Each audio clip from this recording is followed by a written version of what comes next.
बर्फ में रहने वाली चुड़ैल। हेमंत बर्फ की बड़ी सिल्ली खरीदकर उसको अपनी साइकिल पर कसकर बांधकर चल पड़ता है। आज तो बड़े सस्ते में निपट गया। इतने कम कीमत में इतनी सारी बर्फ की ढेली मिल गई। वह बर्फ की सिल्ली से लदी साइकिल तेजी से खींचते हुए छोटा रास्ता जान पड़ने पर एक सुनसान जंगल से घर की तरफ जाने लगता है। तभी जंगल से निकलकर एक चुड़ैल अपने शरीर को खुजाते हुए कहती है, हाय रे कितनी गर्मी है, कहाँ जाऊं, मेरा जंगल तो थार मरुस्थल बन गया है।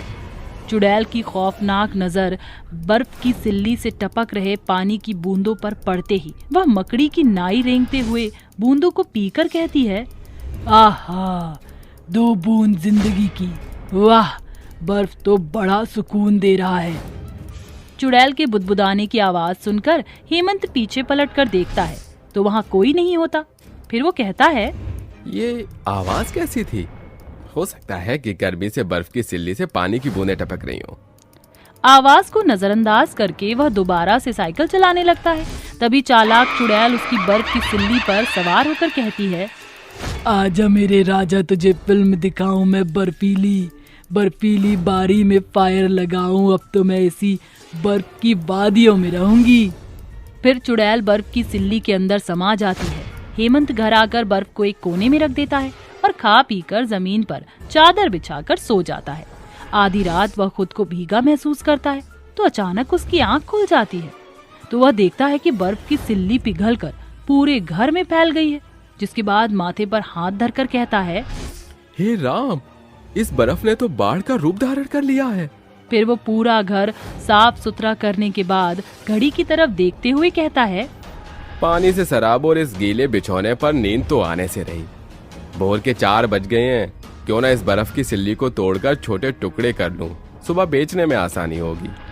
वह बर्फ तोड़ने के औजार से जैसे ही बर्फ की सिल्ली पर वार करता है, चुड़ैल गुस्से से बौखलाकर बाहर निकलकर बोलती है, तेरी मजाल कैसे हुई इस बर्फ को तोड़ने की? मरेगा, अब तू मरेगा। चुड़ैल अपनी आंखों की शक्ति से उस औजार को हवा में उछालकर हेमंत के गर्दन पर भोंक देती है और वह करहाते हुए कहता है, अरे बचाओ, कोई मेरी मदद करो, मेरी जान जा रही है। इससे पहले कि कोई इस मुर्दे को देखे मुझे इसकी लाश को ठिकाने लगाना होगा। क्यों ना मैं इसको बर्फ में ही बदल डालूं। चुड़ैल उसकी लाश को बर्फ में बदलकर अपने बर्फ की सिल्ली में शामिल कर लेती है और उसमें समा जाती है। कुछ वक्त बाद सुबह हो जाती है। तब मीठी कहती है, अरे उठ भी जाओ जी, और कितनी नींद मारोगे, सूरज सर पर चढ़ गया है। अरे भगवान, मेरे कानपुर में हड़ताल नहीं जो भोंपू की तरह बजे जा रही हो। जाओ जाकर हेमंत भैया से बर्फ खरीद लाओ, वरना बर्फ के गोले कैसे बेचोगे। महेंद्र हेमंत के घर जाकर उसका दरवाजा पीटते हुए कहता है, दरवाजा खोलो हेमंत भाई, खोलो दरवाजा। अरे हेमंत भाई, कहाँ हो? लाख आवाज लगाने पर भी कोई बाहर नहीं आता। फिर वह देखता है कि घर का दरवाजा खुला हुआ है और वह अंदर घुसकर कहता है, अरे ये घर पर नहीं है। बाकी दिन तो सवेरे के 5 बजे हमारे घर पर धरना दे देते थे, आज है कहाँ आखिर ये? कुछ देर बैठकर इंतजार करने के बाद वो कहता है, अब और इंतजार नहीं कर सकता। बर्फ की घिसाई में भी वक्त लगता है, खुद ही बर्फ तोड़ कर ले जाता हूँ।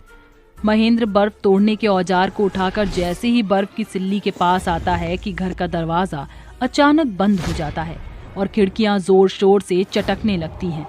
घर में खौफनाक अंधेरा छा जाता है, जिसे देख वह कहता है, अचानक दिन दहाड़े घर का माहौल एकदम से भूतिया होकर रात में कैसे छा गया। फिर बर्फ की सिल्ली तेजी से पिघलकर खून में बदलकर पूरे जमीन को सराबोर कर देती है। जिसके बाद चुड़ैल बर्फ से बाहर आकर भड़कते हुए कहती है,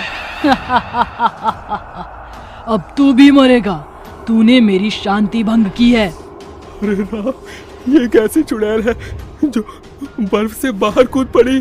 क्यों, गर्मी सिर्फ तुम इंसानों को लगती है, हम चुड़ैल में जान नहीं है, हमारे अंदर भी धधकती आग भड़कती है। अरे कितनी ज्वालामुखी भरी पड़ी है तेरे अंदर चुड़ैल, जो इसमें समाई बैठी है।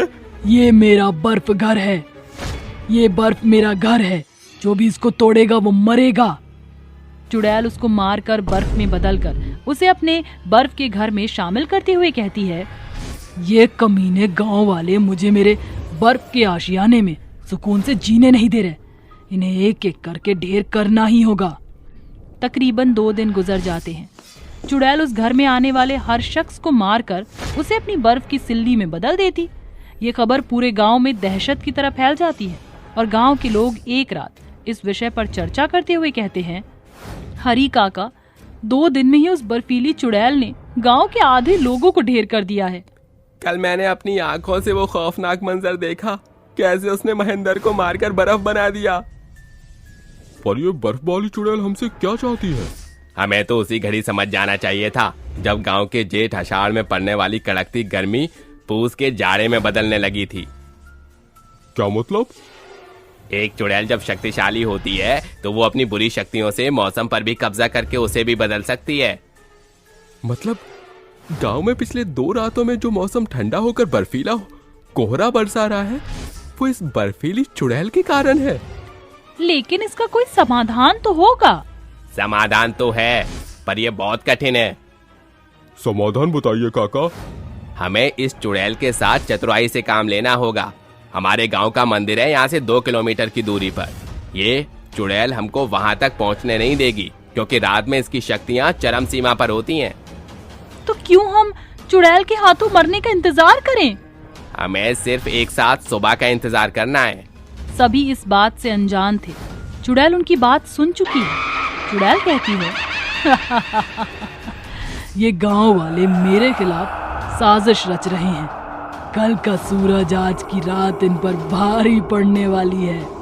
चुड़ैल छोटे छोटे बर्फ के टुकड़ों में बदलकर पूरे गांव में फैल जाती है और बर्फ की बड़ी सिल्ली पर बैठकर कहती है, सब मरोगे। घर में छुपे सभी लोग ये देख रहे थे। तभी मंगल कहता है, हरी काका, ये चुड़ैल कैलाश नगरी क्यों बना रही है? यह तमाम बर्फ के टुकड़े इस चुड़ैल के बिछाए जाल हैं। अगर गलती से हमने इसे छू लिया तो हम वहीं जम जाएंगे। गांव वाले होशियारी से काम लेते हैं और चुड़ैल के बनाए मायाजाल से बच जाते हैं। कुछ देर बाद सूरज की किरणें फूट पड़ती हैं और चुड़ैल छटपटा कर कहती है, आज सूर्योदय इतनी जल्दी कैसे हो गया? मुझे इस रोशनी से बचना होगा। हमको इस चुड़ैल को इस धूप की रोशनी से भागने से रोकना होगा। सभी जन भगवान का अभिषिक्त लाल कपड़ा चुड़ैल पर फेंक देते हैं। चुड़ैल होशियारी दिखाकर बर्फ की सिल्ली में घुस जाती है। हमें इस बर्फीली चुड़ैल के इर्द गिर्द चक्कर बनाकर इस कपड़े को हटाना होगा। सूरज की रोशनी जैसे ही बर्फ पर पड़ेगी, चुड़ैल की शक्तियां कमजोर हो जाएंगी और वो दम तोड़ देगी। वह चुड़ैल को अभिमंत्रित सिंदूर चक्र के अंदर कैद करके कपड़ा हटाते हैं, जिस कारण बर्फ तेजी से पिघलने लगती है और चुड़ैल तड़प कर कहती है, आ, आ, छोड़ दो मुझे चुड़ैल, मुझ चुड़ैल पर तरस खाओ। ये चुपती जलती किरणें मेरे शरीर पर तेजाब के जैसे असर कर रही हैं। बर्फ के पिघलाव के साथ अंत में चुड़ैल लावे की तरह फूट पड़ती है और मरते हुए कहती है, हाय गर्मी। जिसके बाद गांव में से चुड़ैल का साया हमेशा हमेशा के लिए खत्म हो जाता है और गांव वाले खुशी खुशी रहने लगते हैं।